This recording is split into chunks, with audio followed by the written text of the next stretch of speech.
राधे राधे भक्तों, आज हम आपको वैशाख माहत्म के 9वें अध्याय की कथा सुना रहे हैं। पिछले अध्याय में हमने आपको बताया था कि श्रुति देव ने अपने पिता को पिशाच योनि से मुक्त कराया था वैशाख मास के दान और स्नान के प्रभाव से।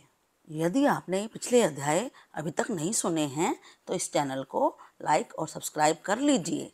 अब गणेश जी को नमन करके हम कथा प्रारंभ करते हैं। राजा मिथिलेश ने पूछा, हे ब्राह्मण, इक्ष्वाकु वंश के राजा ने जल और अन्न का दान नहीं किया, इसी से वह चातक और छिपकली बना तथा साधु महात्माओं की सेवा न करने से गिद्ध योनि में आया। परंतु आपने बतलाया था कि वह 7 जन्म तक कुत्ते की योनि में रहा, सो इसका कारण मेरी समझ में नहीं आया। उसने संत महात्माओं को कष्ट नहीं दिया, ना ही वह कृपण था। उसने केवल साधु संतों की सेवा नहीं की, उसका फल उसको क्यों मिला? उसने किसी को कष्ट भी नहीं दिया और बिना कारण ही कुत्ते की योनि क्यों मिली? उसका मुझे संशय है। कृपा करके आप मेरी शंका का समाधान कीजिए। राजा के ऐसे वचन सुनकर श्रुतिदेव ने कहा, हे राजन, तुम धन्य हो जो आपने ऐसा धार्मिक प्रश्न किया। मैं इसका समाधान करता हूँ। यही वार्ता शिवजी ने कैलाश पर्वत पर श्री पार्वती जी से की थी। सब लोगों की रचना करके उनकी पारलौकिक और ऐहिक 2 प्रकार की स्थिति बनाई। उनकी स्थिति के 3 भेद बनाए, जल सेवा, अन्न सेवा और औषधि सेवा। यह तीनों इस लोक की स्थिति के हेतु हैं तथा साधु सेवा, विष्णु पूजा और धर्म सेवा ये तीनों पारलौकिक स्थिति के हेतु हैं।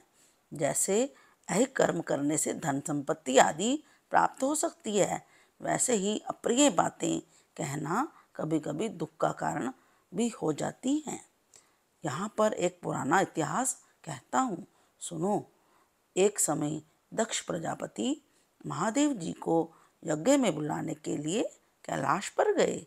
तब उनको आया देखकर महादेव जी खड़े नहीं हुए, क्योंकि शिव जी ने सोचा, मैं तो सनातन हूँ और ये सब देवता यज्ञ का भाग लेने वाले सेवक के समान हैं।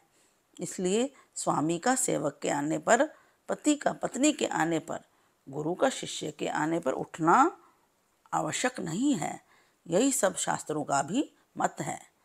जो स्वामी एवं अपने सेवकों के लिए उठते हैं, उनकी आयु, धन और यश तत्काल नष्ट हो जाते हैं। यह मेरा प्रिय ससुर है, ऐसा विचार कर दक्ष प्रजापति की भलाई के लिए ही उठे नहीं।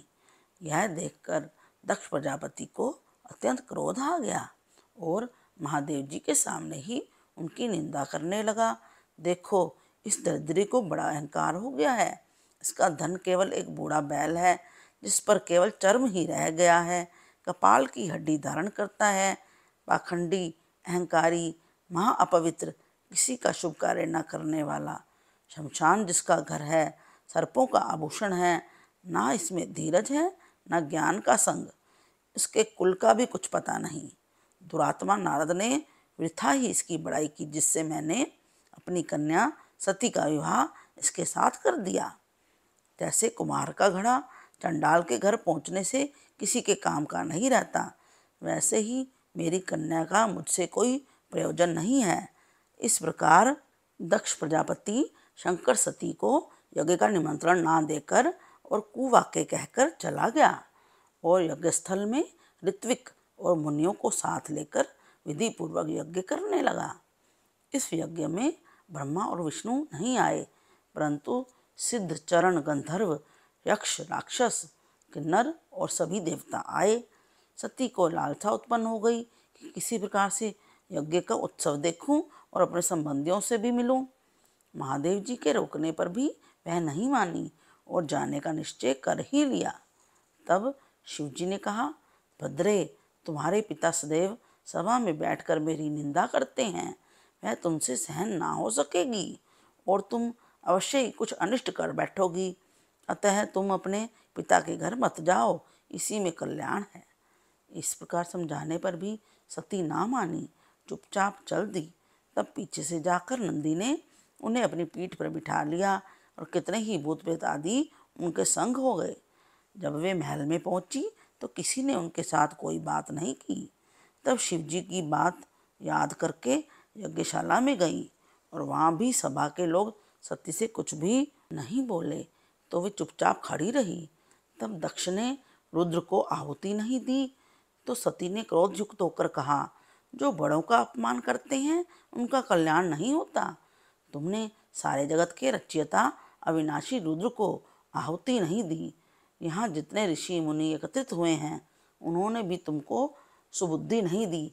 ऐसा प्रतीत होता है कि विधाता तुम्हारे साथ इनके भी प्रतिकूल है।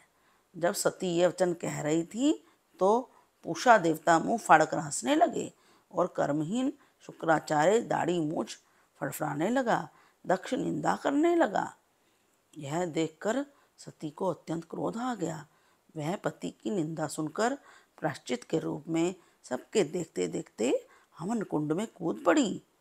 सती के गिरते ही हाहाकार मच गया। शिव के गण भागकर शिव जी के पास आए और सारी कथा कह सुनाई। महादेव ने कालांतक रूप हो क्रोध से अपनी जटा उखाड़कर पृथ्वी पर दे मारी। इससे बड़ा बलवान महाकाय वीरभद्र पैदा हुआ और हाथ जोड़कर कहने लगा, जिस काम के लिए आपने मुझे उत्पन्न किया है वो बतलाइए। तब शिवजी ने उसको आज्ञा दी, मेरे निंदक दक्ष का नाश कर दो, जिसके कारण सती को शरीर त्यागना पड़ा। महादेव की आज्ञा पाकर सहस्त्र भुजाओं वाला और यमराज के सदृश वह वीरभद्र यज्ञशाला में जा पहुंचा और देवता असुर मनुष्य आदि जो भी यज्ञ में उपस्थित थे सबको मारने लगा। पूषा दांत निकालकर हंसा था, इसलिए उसके दांत उखाड़ दिए। भृगु की दाढ़ी और मूछ उखाड़ ली। जिसने जो अंग फड़काया था वीरभद्र ने उसका वही अंग उखाड़ कर फेंक दिया। दक्ष का सिर काटने लगा, किंतु शुक्राचार्य मंत्र बल से उसकी रक्षा कर रहे थे, इसलिए नहीं काट सका। तब रुद्र ने स्वयं उसका सिर काट डाला। इस भांति यज्ञ में आए हुए सबका संहार करके वे कैलाश को लौटे। जो मरने से बचे थे वे सब भागकर ब्रह्मा जी की शरण में गए। ब्रह्मा जी उनको साथ लेकर कैलाश में गए और वहां जाकर अनेक प्रकार से शिव जी की स्तुति की। फिर महादेव जी को साथ लेकर यज्ञशाला में पहुँचे। यज्ञ में जो मारे गए थे उन सबको जीवन दान दिया और महादेव जी ने दक्ष के सिर पर बकरे का सिर रख दिया। बकरे का मुख होने के कारण वह बम बम मात्र ही कह सका। इस शब्द को सुनकर भगवान शिव प्रसन्न हो गए। उसी समय से आज तक उनके उपासक उनकी प्रसन्नता के लिए बम बम करते हैं। भृगु जी के मुख पर बकरे की दाढ़ी लगा दी। पूषा के दांत नहीं लगाए। उनसे कह दिया गया कि वह पीस के खा लिया करे। इस प्रकार सबको अंग सहित किया गया और दक्ष पूर्ववत यज्ञ करने लगा। यज्ञ संपूर्ण होने पर सब देवता अपने अपने स्थलों को चले गए। वैशाख महात्म 9वां अध्याय समाप्तम। इस कथा को अधिक से अधिक शेयर कीजिए और मेरे साथ बोलिए, हरे कृष्ण कृष्ण कृष्ण हरे हरे, हरे राम राम राम हरे हरे।